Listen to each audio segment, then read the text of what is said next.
Alors que je parcourais le relevé de carte de crédit, une vague d'incrédulité m'a submergé. 3200 $, ai-je murmuré, mes yeux s'écarquillant de choc. C'était pas juste un petit oubli. C'était une utilisation délibérée et colossale de mon argent durement gagné. Je m'appelle Alara, j'ai 32 ans et je suis une travailleuse indépendante. Jusqu'à présent, je pensais avoir un mari aimant et soutenant, Adrien. Notre histoire n'était pas de celle que l'on lit dans les romans. Un coup de foudre éclair. Nous nous sommes rencontrés à l'université, à une époque où j'étais plongée dans les livres, visant une multitude de certifications. Adrien, toujours aussi charmant, avait une persévérance qui a fini par me séduire.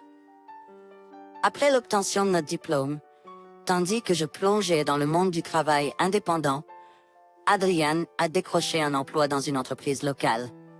Notre vie, bien que peu conventionnelle, était confortable. Il s'occupait des tâches ménagères, je payais les factures, un arrangement simple, mais efficace. Mais aujourd'hui, ce sentiment de normalité s'est brisé comme du verre fragile sous un marteau.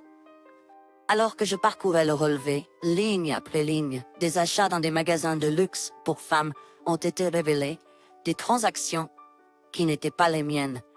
La seule conclusion logique, mais déchirante, était Adrien avait une liaison et utilisait ma carte de crédit pour financer sa tromperie. Je me suis souvenu du visage d'Adrien s'illuminant à chaque fois qu'il mentionnait ses prétendus voyages d'affaires. La réalisation m'a frappé de plein fouet. Ces voyages coïncidaient étrangement avec les dates sur le relevé. Les fragments de ma confiance se sont effondrés alors que je reconstituais la chronologie de sa trahison. Le dîner ce soir-là était un moment calme. Adrien parlait de sa journée, inconscient de la tempête qui grondait en moi. Mon esprit rejouait chaque mensonge, chaque faux sourire qu'il m'avait offert ces derniers mois. Le sommeil m'a échappé cette nuit-là.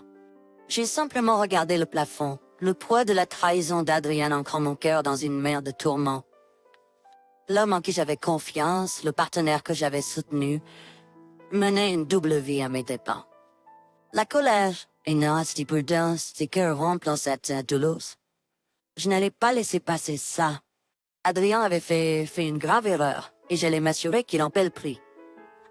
Le lendemain matin, j'ai regardé Adrien partir au travail, son baiser habituel sur la joue me faisant l'effet d'une gifle.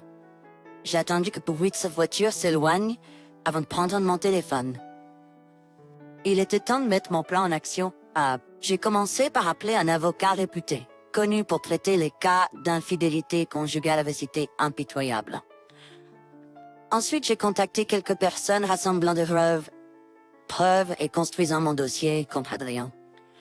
Chaque étape que j'ai franchie était alimentée par un mélange de rage et d'une détermination inébranlable pour obtenir réparation. Ce soir-là, alors qu'Adrien rentrait à la maison, son salut habituel joyeux m'a semblé être une gifle. J'ai répondu avec un sourire farcé, cachant le tourbillon d'émotions qui bouillonnait en moi. Il ne savait pas encore que les fondations de ses actions trompeuses allaient s'effondrer. Le soleil s'est levé sur un nouveau jour, mais la douleur et la trahison en moi sont restées intactes. Moi, Alara, autrefois une épouse confiante et dévouée, je voyais maintenant mon monde à travers un prisme de tromperie. La réalisation de l'affaire d'Adrien était une pilule amère à avaler, mais elle a alimenté ma détermination à révéler sa duplicité. Tandis qu'Adrien partait au travail, feignant la normalité, j'ai passé en revue notre passé avec un regard critique. Nos années à l'université, autrefois de doux souvenirs, semblaient maintenant être souillées. Il avait toujours été un beau parleur, mais je croyais que ces mots étaient destinés uniquement à moi. Comme j'étais naïve. Dans le calme de notre maison, désormais symbole de notre vie brisée, j'exais à planifier. Je me suis souvenu des comportements récents d'Adrien. Les nuits tardives, les cadeaux inattendus, qu'il prétendait être des récompenses pour son dur travail, et les voyages d'affaires soudains. Tout prenait maintenant un sens moqueur. J'ai pris une profonde respiration, et j'ai composé le numéro de ma meilleure amie, Maya. Alors que je lui racontais ma découverte et mon plan de vengeance, le choc de Maya s'est rapidement transformé en un soutien féroce. Fais-le payer, Alara m'a-t-elle encouragé. Il ne mérite pas un centime de ton dur travail.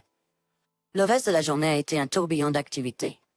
J'ai rassemblé des relevés financiers, des reçus et toute preuve des dépenses extra-conjugales d'Adrien.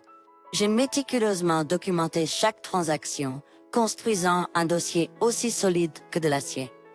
Ce soir-là, alors qu'Adrien rentrait, je l'ai étudié, notant la facilité avec laquelle il mentait. « Comment était ta journée, mon amour ?» a-t-il demandé, avec un sourire qui autrefois faisait fondre mon cœur.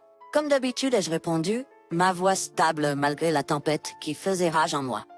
Juste occupé avec le travail, nous avons dîné ensemble, un repas qui avait un goût de cendre dans ma bouche. Adrien a parlé de sa journée ignorant la tempête légale qui se préparait contre lui. À chaque rire et chaque mot d'affection, ma détermination se renforçait. Je ne me contentais pas de divorcer d'Adrien. Je voulais lui enlever le luxe dans lequel il s'était complu à mes dépens. Alors que je me couchais cette nuit-là, je ne pouvais m'empêcher de penser à la femme qui avait ensorcelé Adrien. Savait-elle pour moi? Est-ce qu'elle s'en souciait? La pensée laissait un goût amer, mais je l'ai mise de côté. Ce n'était pas sur une question de vengeance. C'était une question de justice. Je confronterai Adrien, mais pas tout de suite. J'attendrai, rassemblerai plus de preuves, et frapperai quand il s'y attendrait le moins. Il avait un serpent que la trahison a un prix élevé. Les jours se sont transformés en semaines, chaque moment qui passait étant un témoignage silencieux de la double vie que je menais désormais. Pour Adrien, j'étais la même à Lara, absorbant mon travail indépendant, ignorant sa tromperie. Mais sous cette apparence calme, mes plans de vengeance prenaient forme, chaque détail étant méticuleusement élaboré pour un impact maximal. L'annonce d'Adrien d'un autre voyage d'affaires à l'étranger, soi-disant pour un nouveau client, ne m'a pas surpris. J'ai masqué mes soupçons avec un intérêt fin. Ça a l'air d'une grande opportunité. Adrien, je suis fier de toi et je dis, ma voix teintée de sarcasme. Avec une amertume qu'il n'a pas détectée, merci et Lara, a-t-il répondu, un sourire suffisant sur les lèvres. Je savais que tu comprendrais. Tu es toujours ses soutiens. L'ironie de ses paroles m'a piqué. Soutien? Si seulement il savait l'orage qui se préparait. Mais j'ai retenu ma langue, sachant que la patience était cruciale pour que mon plan fonctionne.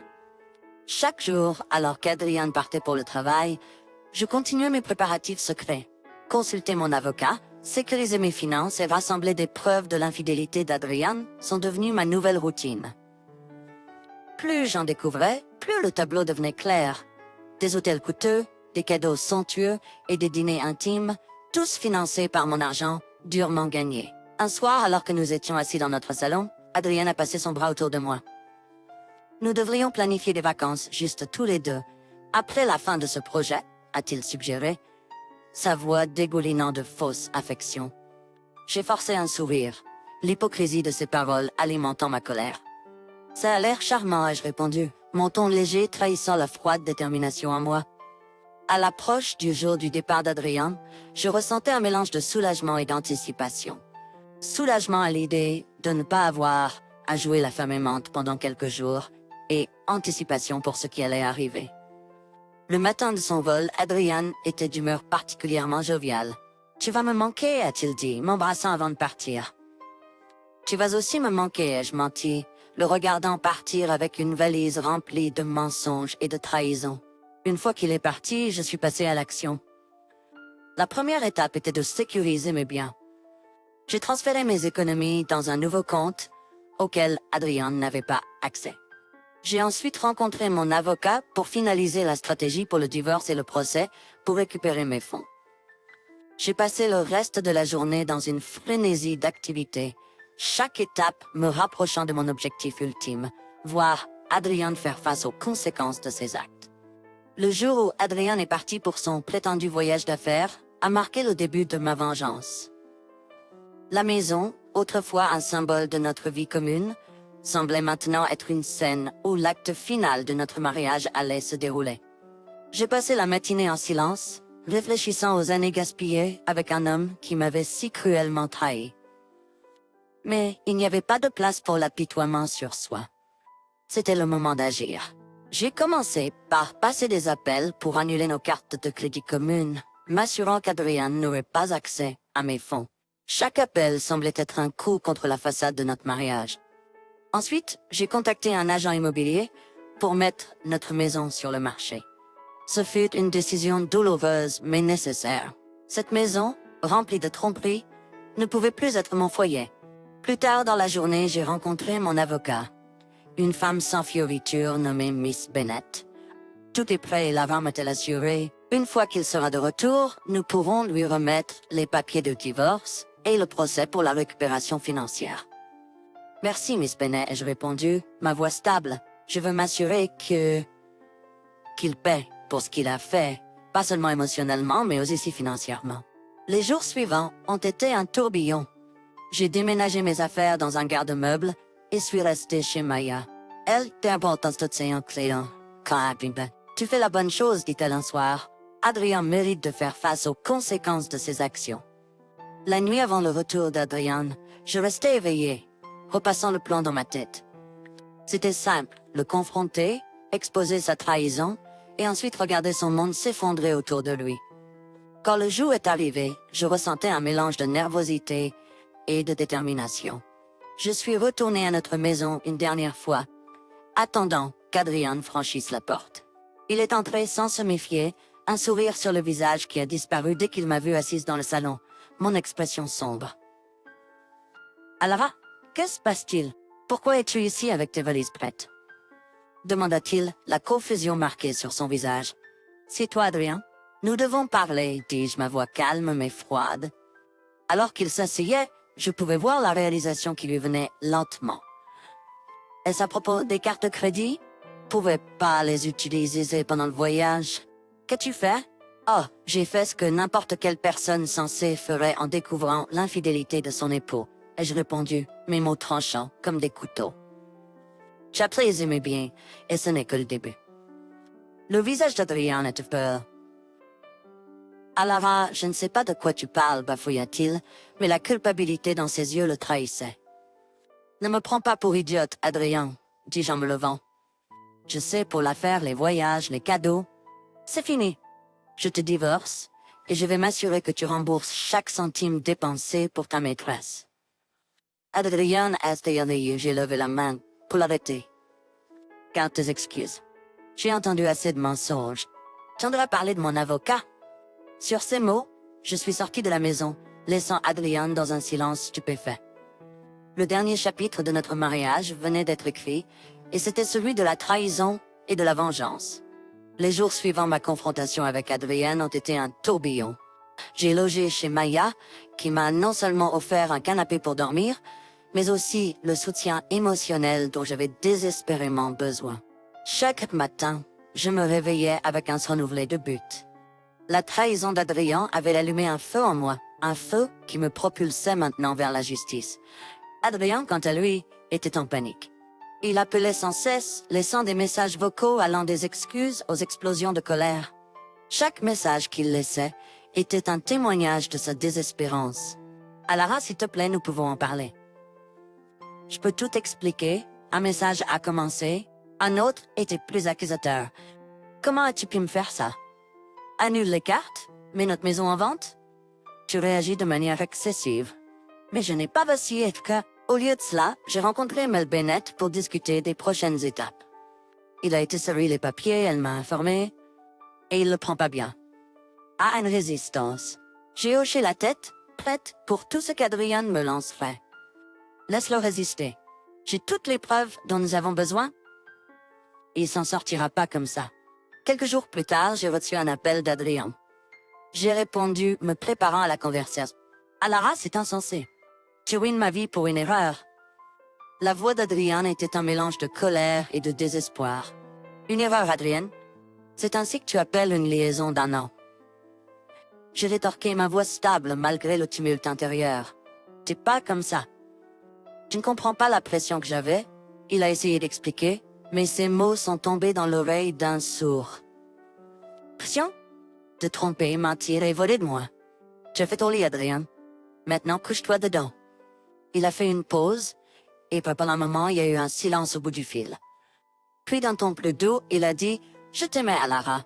Je t'aime toujours. » Ces paroles auraient pu me briser autrefois, plus maintenant. Ton amour ne vaut rien, ai-je dit, ma voix dénuée d'émotion. Au revoir, Adrien.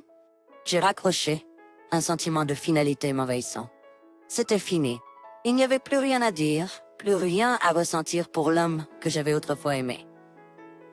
Les semaines suivantes ont été remplies de réunions juridiques et de négociations financières.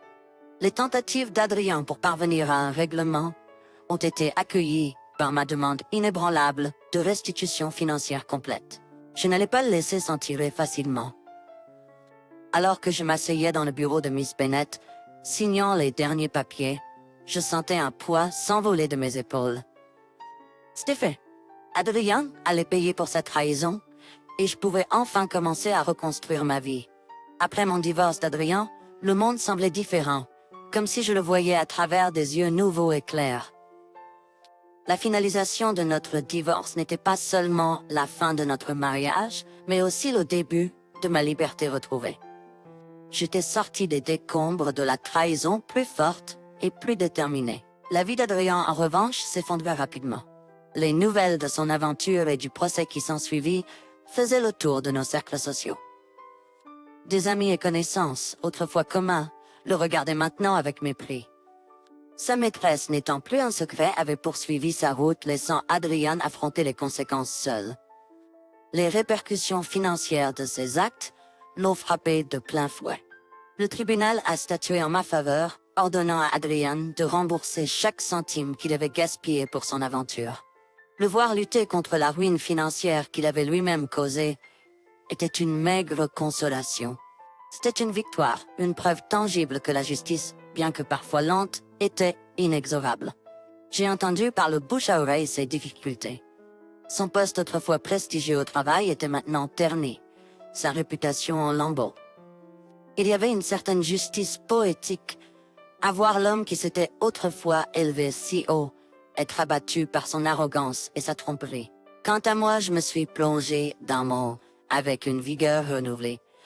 Le travail indépendant avait toujours été ma passion, et maintenant c'était mon refuge, un endroit où je pouvais me reconstruire. J'ai pris de nouveaux projets, repoussant mes limites et élargissant mon portfolio.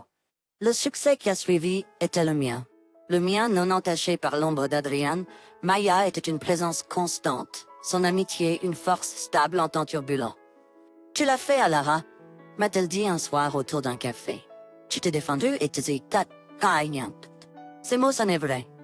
Je m'étais défendu contre la trahison et la tromperie. C'était une bataille qui m'avait épuisé, mais que j'avais finalement gagnée. Mais la victoire ne signifiait pas l'absence de douleur. Il y avait des nuits où la solitude s'insinuait, des moments où les souvenirs de ce que je pensais avoir, me faisaient remettre en question tout. Pourtant, ces moments de faiblesse étaient éphémères. J'avais appris ma valeur et je refusais d'être défini par la trahison d'Adrien. Les mois qui ont suivi mon divorce d'Adrien ont été une période de transformation profonde. J'avais traversé la tempête de la trahison et émergé non seulement indemne, mais plus forte. La douleur qui avait autrefois menacé de me consumer était maintenant un souvenir lointain, une simple note de bas de page dans le récit de ma vie. J'ai trouvé du réconfort dans mon travail, ma passion pour le travail indépendant brûlant plus fort que jamais. Chaque projet que j'ai mené à bien était un témoignage de ma résilience, une déclaration de mon indépendance. Je m'étais prouvé que je pouvais prospérer seul, que mon bonheur et mon succès n'étaient pas liés à quelqu'un d'autre. Fab. La chute d'Adrien continuait d'être un sujet de discussion parmi nos anciennes connaissances. Sa vie autrefois enviable s'était effondrée sous le poids de ses propres actions. Il avait essayé de me contacter plusieurs fois, ses messages chargés de regrets et de supplications pour le pardon. Mais je ne ressentais plus ni colère ni douleur. Au contraire, je ressentais seulement de l'indifférence. Adrien faisait partie de mon passé, un chapitre que j'avais fermement refermé. Mon nouvel appartement était devenu un sanctuaire, un espace qui reflétait mon parcours personnel. Ici, j'étais libre des ombres de la tromperie, libre de construire une vie selon mes propres termes. Les murs, autrefois nus, étaient maintenant ornés d'œuvres d'art qui parlaient d'espoir et de renouveau. Un soir, alors que je m'asseyais sur mon balcon en sirotant du thé et en regardant les lumières de la ville, j'ai réalisé à quel point j'avais avancé. La trahison qui semblait autrefois être un obstacle insurmontable était maintenant le catalyseur de ma croissance. J'avais transformé ma douleur en force, mon chagrin en triomphe. Maya, toujours l'amie de soutien, m'a rejoint cette nuit-là. À de nouveaux départs, elle a trinqué en levant son verre. Nous avons parlé tard dans la nuit, notre conversation mélangeant rire et réflexion. La présence de Maya était un rappel du soutien indéfectible qui m'avait aidé à traverser mes jours les plus sombres. Alors que je me suis allongée dans mon lit cette nuit-là, j'ai pensé à l'avenir. C'était une toile vierge, en attente que je peigne mes rêves et mes aspirations. Il n'y avait pas de peur, pas d'hésitation, juste une confiance profonde en ma capacité à affronter tout ce qui m'attendait.